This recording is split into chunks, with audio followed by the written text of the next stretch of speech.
initially was more because of a lot of your events that you had put on, like Hot Peas and Butter was one of them. And it was one of those vibes where like, if for people that don't know, Hot Peas and Butter was an event in New York, most of the time in Brooklyn, but sometimes other places.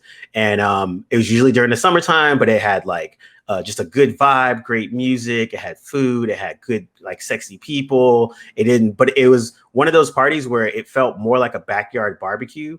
And you don't even know anyone, but then when you get there, you know everyone.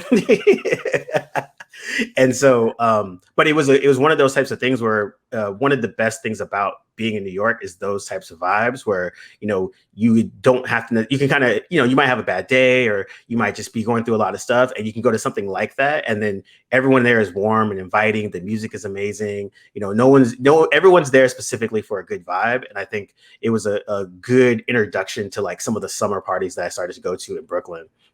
So that's how I first got introduced into you. Yeah, man, that was an era. And, I look back on it fondly, big up to Scheme Richards. And honestly, that was the brainchild of him and I coming together and saying that we really wanted to do something that reminded us of just kind of family barbecues, but just like on the neighborhood level where we, you can know no one, but you can show up and fall into a game of spades or dominoes.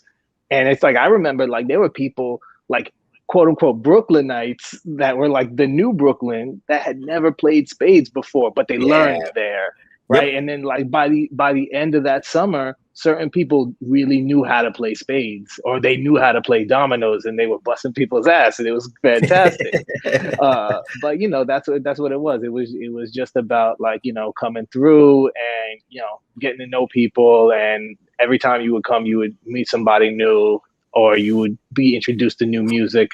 And, the last one that we did, which was like kind of that finale send off, Jerobi was the grill master. Mm-hmm. He came through and I think we wound up having a rotation of 14 DJs that night or that day. Like the party started at 3 in the afternoon and wound up going until 3 in the morning because everybody was just showing up with records, and it was fantastic. And that was kind of like a great send off to that event.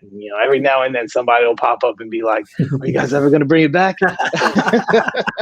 Yeah, man. And I think those are those cool things because then there's always like I said, there's spades and people playing dominoes, and then also there'd be a cipher and like I'm a b-boy, you're a b-boy as well, other of our friends, but then we're also those b-boys that aren't actively b-boying all the time, but then when you have the vibe is right, cipher's good, you got a little liquor in you, and everyone gets down, but it's a fun time. And I think that that aspect of kind of creating those kind of spaces, it comes to a level where like it's a special talent, because I think a lot of times people think just throwing a party is just throwing a party, but like creating a good vibe and curating something that people will come away with and they still talk about it today is very, very, very, very, very like special talent, I would say.